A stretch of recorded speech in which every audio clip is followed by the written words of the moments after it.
Николай мырза, бүгін сіз екеуміздің алғашқы подкастымыз. Негізі подкаст деуге келмес, бұл мүмкін ұстаз бен шәкірттің арасындағы сұхбат, әңгімелесу, деп атауымызға болатын шығар.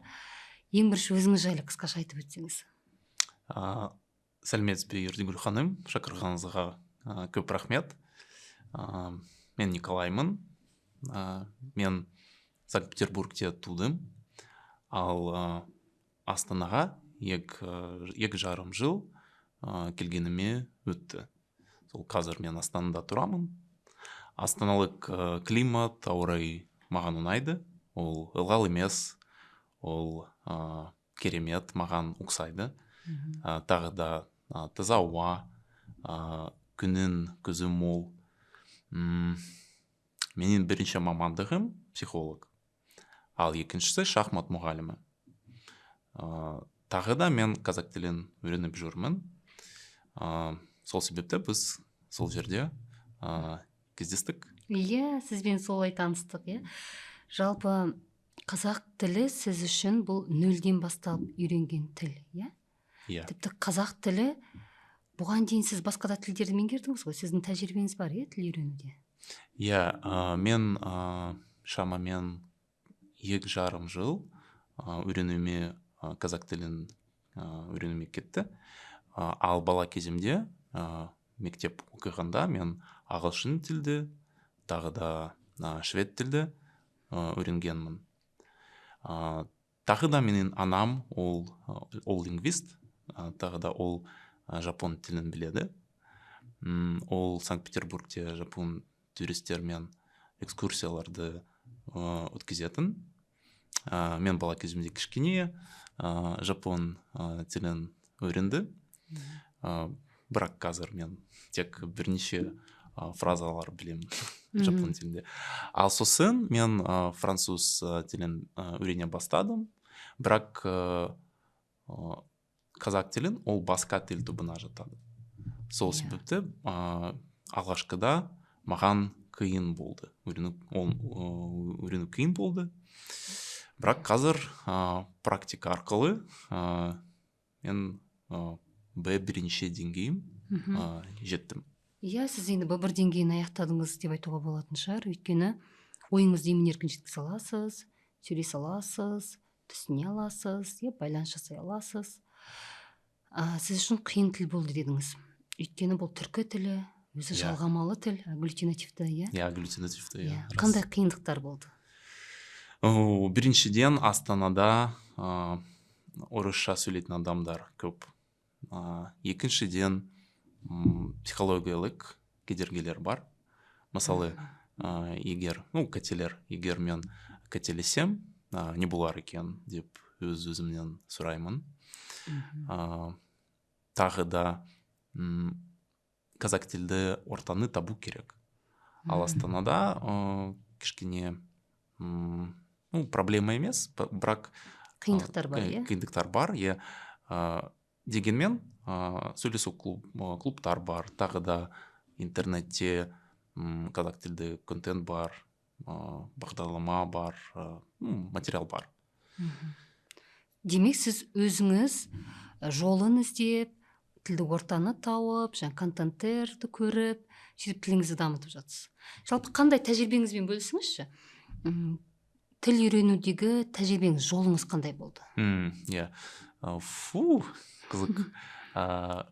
Басында мен тек Қазақстанға келіп, мен ютубта өзім видеоларды көретінмін. Бірақ мен мүлдем түсінбедім. Әсіресе отырту, жатыр жүр деген сөз мен миымда сақтай алмадым. Түсініксіз конструкция, құрылым, неге тұр, неге жүр, білмеймін.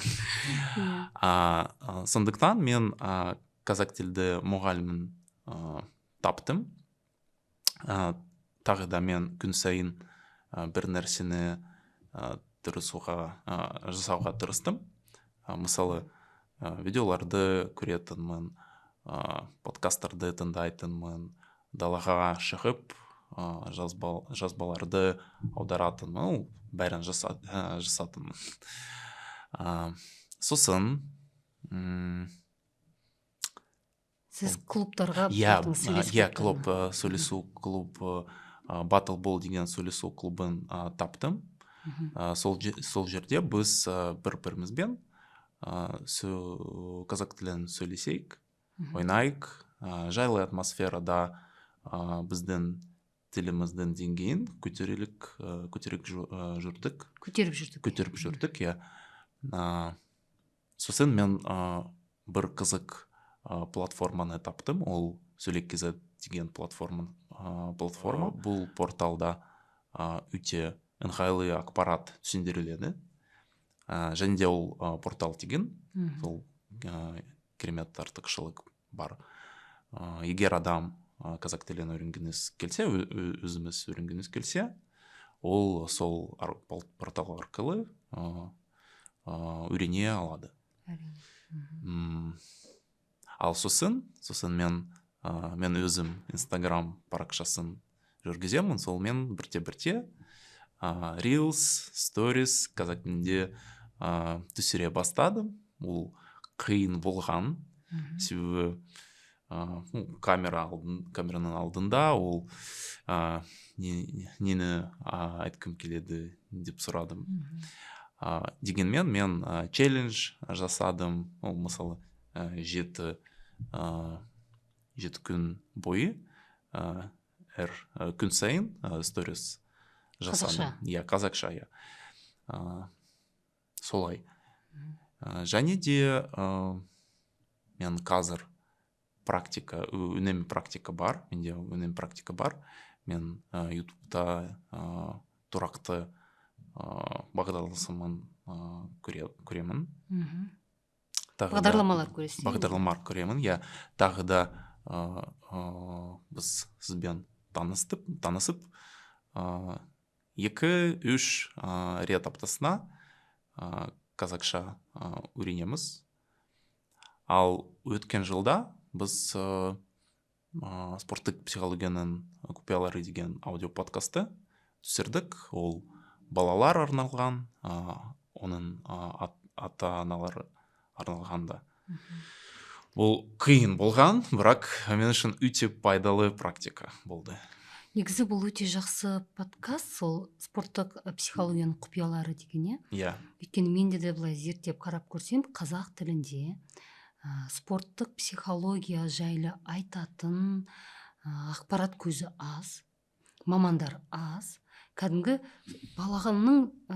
спорттағы баланың, спортта жүрген баланың ата-анасына арналған ақпарат беретін психологтар аз бізде. Және қазақ тілінде ақпарат беретін мүлдем жоқта шығар. Сіз сонда бір үлкен жақсы жұмыс атқардыңыз, иә? Иә. Ол подкастты ютубте жүктедіңіз? Иә. Аудиоподкаст, иә.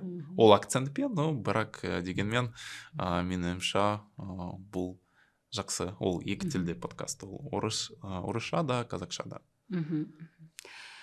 Жақсы. Сосын сіз қазір домбыра үйреніп жүрсіз? Иә, мен 2 ай бойы домбыра тартамын. Тағы да біз қазақша домбыра тартамыз. Мен тек қазақша оқытушымен сөйлесеміз, иә. Бұл да жақсы тәжірибе. Ол тағы бір практика мен үшін. Иә. Өте тамаша. Сіз бірнеше күй үйрендім деп айттыңыз, иә? Бірнеше күй, көңілді би деген күй, нәр ағашы деген күй, тағы да тойбастар деген күй. 3 күйлер білемін. Керемет. Өте жақсы. Жалпы музыканы жақсы көресіз ғой? Иә, әрине. Мен бала кезімде музыкалық мектебінде оқыдым. Тағы да сосын мен флейтмен айналыстым.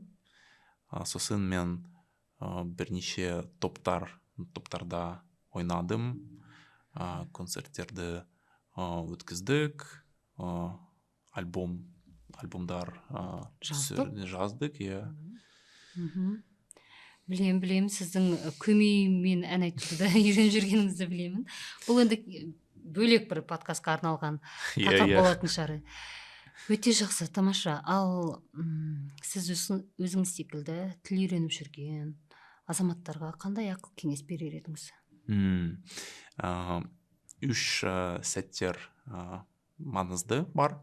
Біріншіден мақсат керек, екіншіден жақсы жүйе, методика керек, үшіншіден орта керек. Ол егер орта болмаса, оның табу немесе қалыптастыру керек. Сөйлесу клубтар бар, және де интернетте контент бар, тағы да мысалы тандем деген қосымша бар. Сол қосымша арқылы басқа адамдармен таныса алады. Қазақ тіл үйрену үшін өте пайдалы. Керемет. Ал сосын жаңа бір сөзіңіз айтып қалдыңыз, мен әр күнімді қазақша үйренуге арнап жүрдім деп. Күн сайын. Иә, күн сайын ол мүмкін қазір күн сайын емес, бірақ жалпы егер адам күн сайын қазақ тілін үйренуге тырысса, иә, ол нәтиже керемет болады. Мысалы, тағы да бір қызық тәсіл бар, күнделік деген. Сол мен өзім қолмен немесе Wordта компьютердің файлда күнделік жазамын, жүргіземін. Керемет.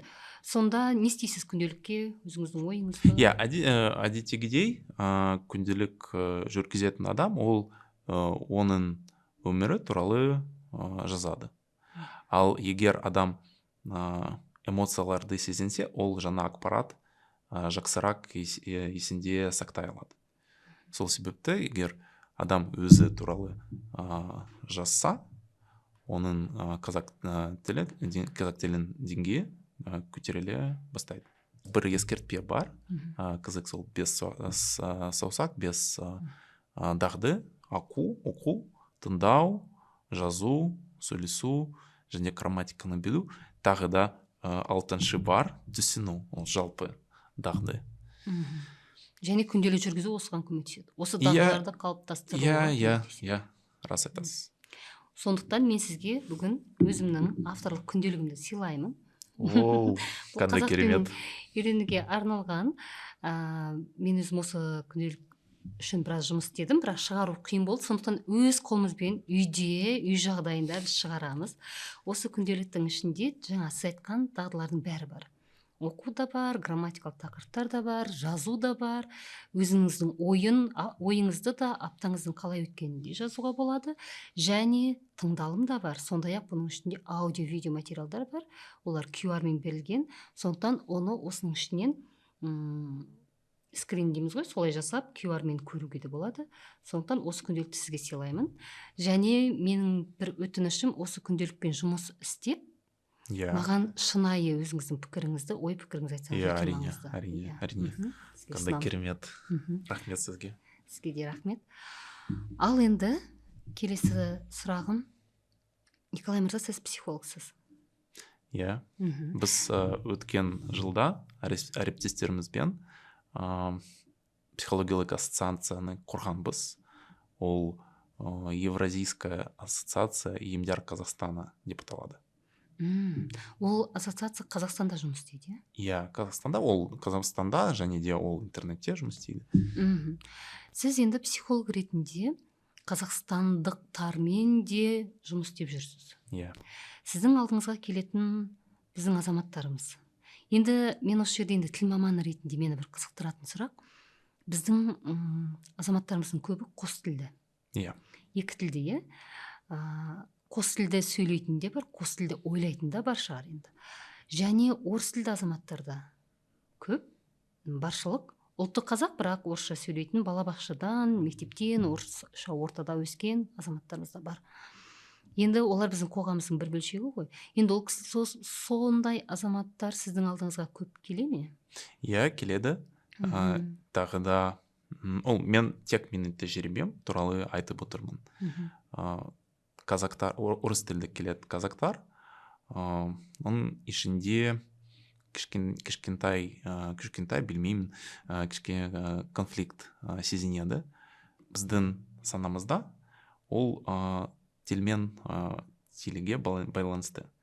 Сол егер адам қазақ тілін білмесе, оның өзі кішкене бір түрлі сезіне алады. Мысалы, олар не дейді? Мен қазақпын, бірақ мен қазақ тілін білмеймін дейді. Және де менің ата-анам қазақ, ал мен қазақ тілін білмеймін дейді. Сол ішінде кішкентай конфликт бар, ол идентификацияға байланысты. Тағы да ол тілге байланысты, себебі ол жалпы общий. Ортақ нәрселер. Иә. Мен сізбен келісемін, өйткені менде де тіл оқытушы ретінде менің алдыма келетін азаматтардың көбі жаңағы орыс тілді қазақтарды көп оқытам. Шетелде тұратын, Қазақстанда тұратын.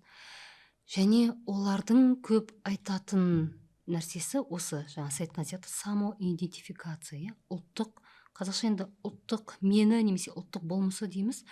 Сол себепті сол келген азаматтар өздерінің ұлттық болмысынан ажырап қалған сияқты сезінеді өздерін. Иә. Бұл олардың жанына батады. Өйткені сіз айтқан сөз жаңағы дұрыс, тілмен байланысты. Бүкіл ұлттық болмысың, мәдениетің, тарихың тілдің ішінде. Ал сен ол тілді бала кезіңнен меңгеріп өспегеннен кейін байланыс кішкене алшақ болады. Ол тілді тереңнен де түсінбеу мүмкін кей жағдайда. Қанша үйренсе де, сөйлесе де тілді терең түсіну қиын болады. Жалпы қуыс кеуде феномен деген осы ма? Ішіндегі бір нәрсенің қуыс болып тұруы? Маған келетін қазақтар, олар кейде қуыс кеуде феномен туралы деп айтады.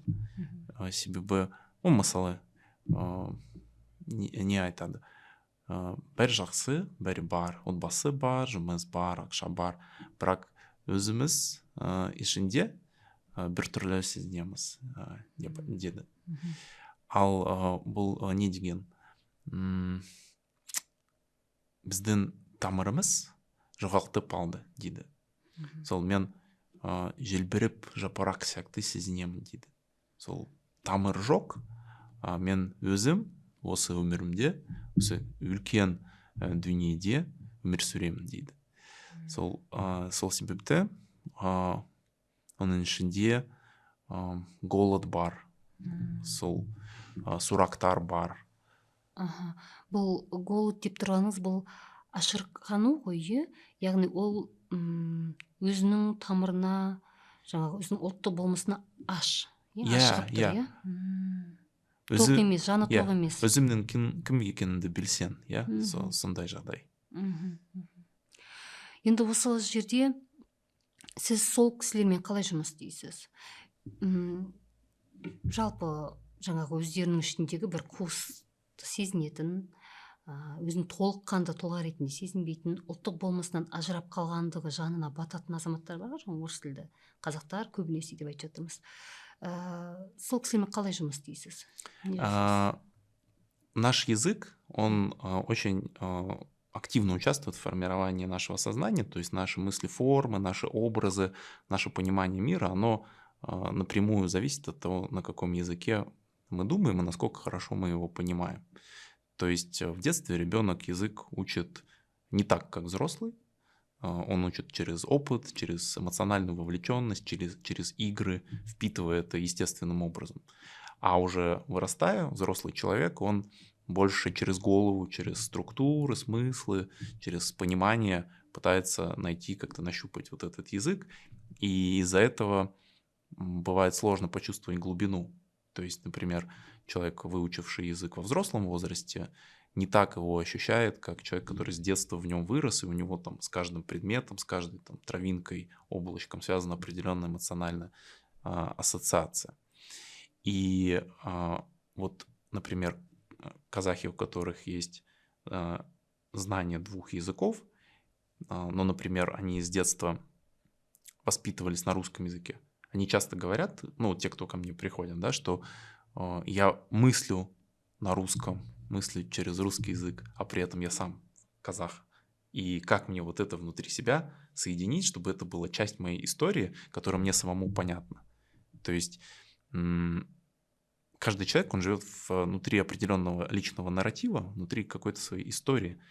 И у этой истории есть определенные этапы, через которые он проходит. Есть определенные вызовы, определенные вопросы для каждого этапа. Соответственно, внутри этой истории с этими вопросами нужно как-то работать, находить ответы. И я вот, в частности, использую интересный инструмент, карты Аркпутык, которые очень хорошо помогают доставать из человека определенные забытые какие-то воспоминания, находить ответы на нужные вопросы. Ну, сейчас чуть подробнее про это можем поговорить. Да, давайте подробнее поговорим. Николай Мурза, вы говорите, что эти карты — визуальная иллюстрация к трактату Аркпутык. Так, можно ли сказать, что это современная трактовка наследия предков?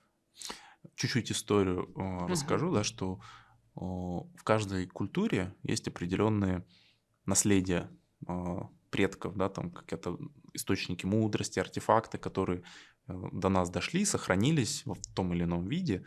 Ну, например, вот в Китае мы можем назвать книгу перемен Идзин, да, благодаря которой предки работали с восприятием будущего, с пониманием мира через интуицию, через работу со своим сознанием, подсознанием. Вот. А в тюркском мире есть такой трактат, он называется Иркутык 9 века. Он сохранился, дошел до наших дней.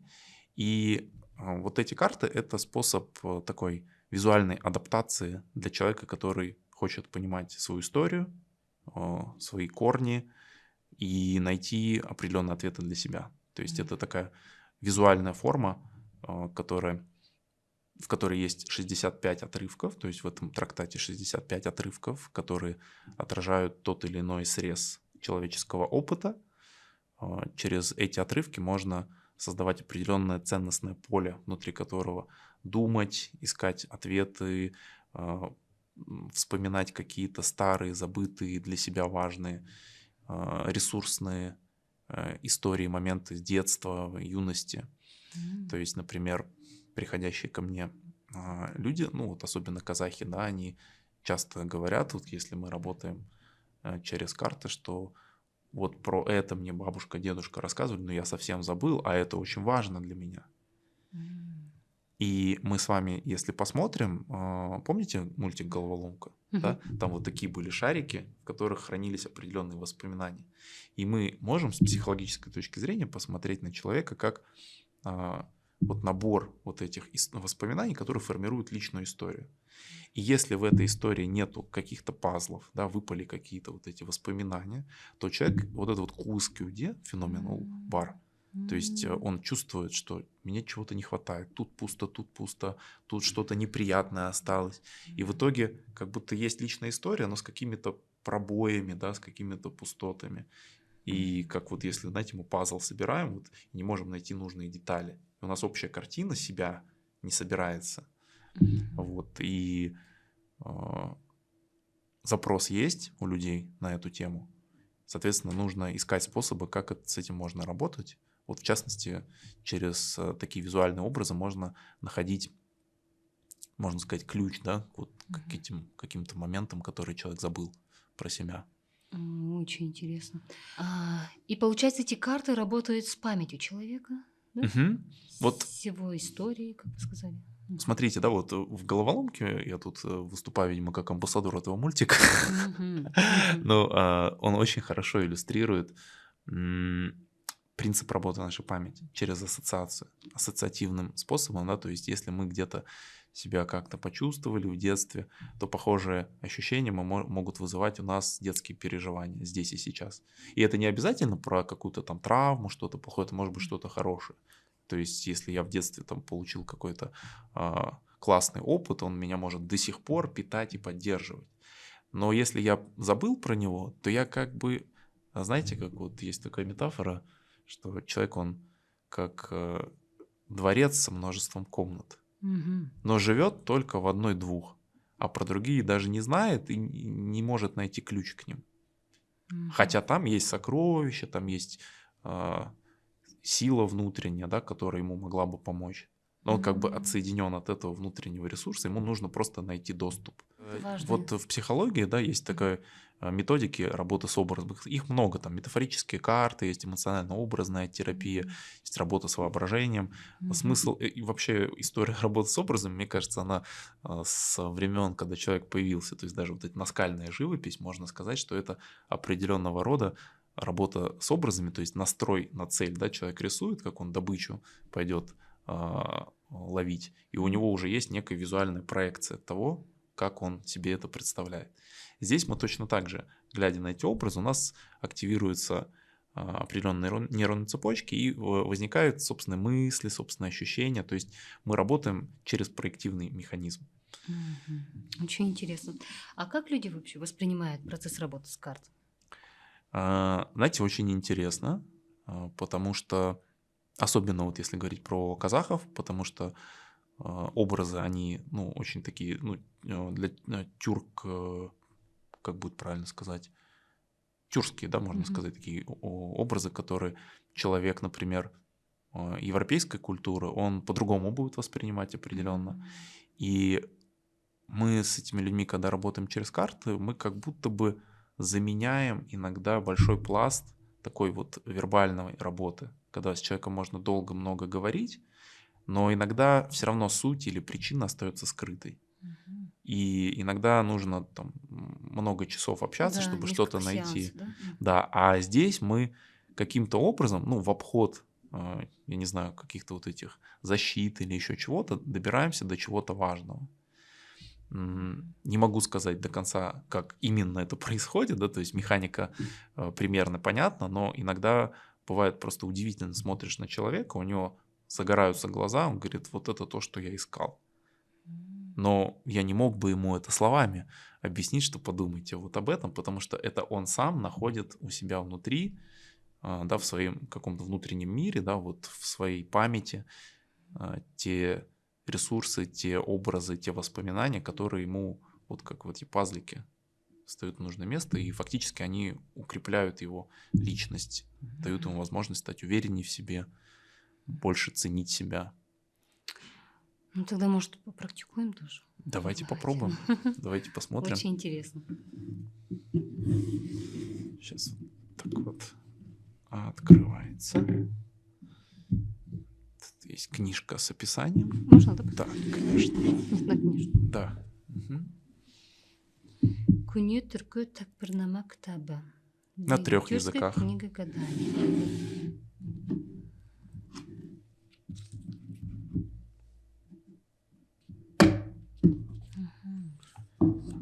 На 3 языках, да?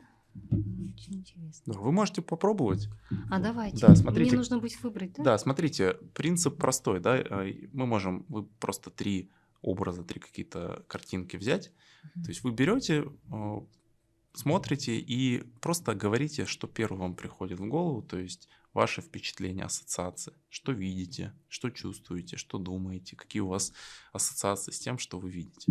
У каждого человека они могут быть свои, здесь никакого нет правильного ответа, поэтому, пожалуйста. И как мне выбрать? А как Просто? хотите. Да, Ага. как хотите. Это Главное, же... не открывать, Да, да? любой вообще, абсолютно. Что приходит в первую голову, сонный там, Да, да? то есть прям... Интересно. 3 карты выбрать. Да, ну, например, да, просто чтобы мы с вами посмотрели.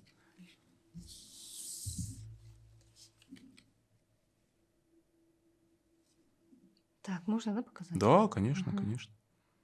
Ну, я не знаю, что здесь написано. Бәрі на тюркском, да, на древнетюркском языке? Здесь попробуйте на картинку, да, смотреть, Ага. то есть... Ой, өте әдемі. И знаете, прям неохота попасть в это место. Мен армандап жүрмін, мысалға биыл арманым Шығыс Қазақстанға бару. И менде бірден қарадым да, Шығыс Қазақстан осы жер. Бірақ Шығыс Қазақстанның жаңағы табиғаты бұл елестетіп тұр. Бірақ білмеймін неге екенін, неге бұндай сәйкестік, совпадение, да, сәйкестік. Мен Монголияда туғанмын ғой. иә, Сол жердің табиғаты ұқсайды иә, қазақ табиғатына. Және мына кісі де сол ұлттың адамына ұқсайды, теріс қарап отырады. иә, Менде ең бірінші ашқанда почему-то бірден туған жерім көз алдыма елестеді. Туған жерім, өйткені ол менің Монголия туған жерім. Ал одан кейін барып мен жаңа шығыс қазақстанмен байланыстыра бастадым, өйткені ол менің ата жұртым. Бірден менің туған жерім келді иә, көз алдыма. керемет. Өте жылы картина мен үшін, Иә. өте жылы. Не сезініп отырсыз? Мен кәдімгі бір жақсы сезім, өзімді осы жерде тұрған секілді сезіп тұрмын. Және мен бір жылы сезім менде, Иә. бірден жылы сезім, әдемі табиғат. Ол сондай, ол жұмыс істейді. Ол принцип работы памяти, иә? Иә, сонда бұл маған менің балалық шағымды, туған жерімді есіме түсіріп тұр, иә? Сол естелігім менің миыма әкеледі бұл карта, Иә. иә? Жарайды, келесі бұл құс. Мынандай құс. Иә. Бірақ ол бұл құстың атауын да білмеймін, не құс екен. Сандуғаш па? Удот. Орысша. Қандай? Удот. Қазақша бәбісек Иә. екен. Керемет. Иә. Бірақ менің құсты көрген кезде бірден еркіндік келді санама. Білмеймін, өйткені ол бұл қазақ халқында да сондай ұғым. Құс ол еркіндік, қарлығаш әсіресе мысалы еркіндік пен бостандықтың символы. Сондықтан қарлығаш оюын көбінесе қыз балаларға қатысты дүниелерге салған, еркін болсын деп. Маған сондай ұғым берді, сондай бір ой келді. Ал сезімім бұл картинаны көргенде, суретті көргенде,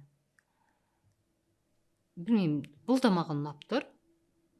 Ар жағында күн, қып-қызыл арай, және сол еркіндікте жүрген құс. Білмеймін, маған ұнайды бұл сурет. Сезімімді сондай жақсы сезім болды. Бірақ естеліктер деп, білмеймін, ешқандай естелік келмейді бұл суретке қатысты. Мысалы, бірінші суретте менде бірден естелік келді, иә? Туған жерім. Ана құсқа қатысты естелік келмейді, бірақ маған бұл еркіндіктің белгісін білдіргендей. Үшінші сурет. Қыран. Қыран, иә. Бұл енді батырлықтың, батылдықтың символы қазақ үшін. Бірақ маған және өзі темірмен құрсауланған екен. Жан жақтан темірлері бар, бір қорғанның, батылдықтың. Кішкене денеме суық. Суық болып тұр. Тіпті арқам терлеп кетті. Денемде сұп-суық болып өтті. Өйткені оның жанары, кішкене басқа құс. Иә, бұл енді бұл сияқты емес. Иә, бұл жерде мысалға міне еркін жүрген әдемі мамыражай тірлікте жүрген құс. Ал мына жерде сұп-суық және темірмен құрсауланған, көзінің өзі қарып өтеді. Қатал сияқты ма? Иә, бала шуы секілді. Сондықтан бұл сурет маған салқындықты білдіріп тұр.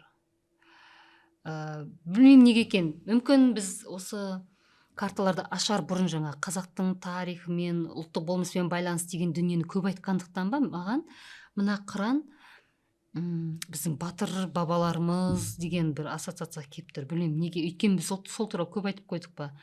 Маған мысалға былай көрінеді. Осы жер үшін күрескен, біздің еліміз үшін, тіліміз үшін күрескен батырлар, батыр біздің бабаларымыз. Және олар, өйткені біз оқыған ертегілерде, бізге айтылған әңгімелерде, халықтың жырларында, дастарында, батырлық жырында әрқашан біздің батырларды осылай сипаттайды ғой. Темір құрсанған, қабақтары түйілген, қырандай қанатты деп, иә, сондай сипаттайды. Маған бірден қаһарлы, күшті, маған сондай ассоциация берді, сондай елестетті. Батырлықты. Және бұл батырлық, білмеймін неге менің денеме суық сипат беріп тұр. Жақсы. Сондай әсер беріп тұр. Ну, то есть вот мы сейчас видим ваше персональное восприятие, да, то есть вы сейчас посмотрели вот лично вот как вы на это реагируете. В книге описаны, то есть вы можете по номеру найти, там наверху у каждой картинки есть номер, и вы можете найти описание, которое есть в трактате. Теңізде жатып кез келгенде тұтармын, сүйгенімді жермін сонша күштімін сонша біліңдер игі бол дейді. Олар алтын қанатты өте қара жыртқыш құс. абстракт, иә, философиялық ескерген көзқарастан. Теңізде жатып кез келгенді тұтармын, сүйгенімді жермін, сонша күштімін, сонша біліңдер, игі бол. Мен күштімін деген мағынада, иә? Батылмын дейді. Ал, так, знаете, это хорошо дейді. 21. Қара түнекті жылды жарқыратқан деді, кеңес бермең, күтпең, сіз қорқыттың деді, сонша білім, игі бол. Черный удот. Не засияйте за год, не пой и не пытайся, ты запугал, говорят. Так знаете. То есть там нет какого-то ответа, да, что условно, да, вы открываете картинку и есть какое-то правильное восприятие.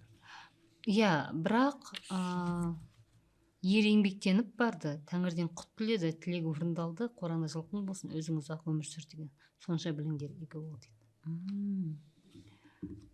Қызық.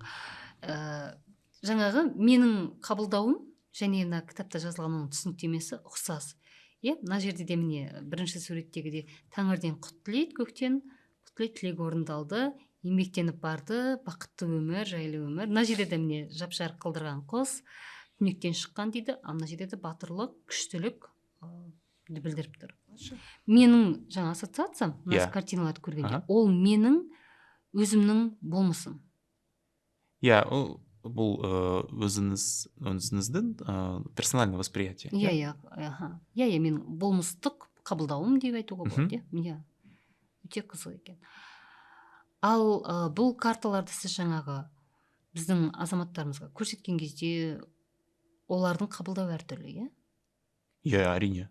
Әр адам өзіңіздің көзқарастан қарайды, иә.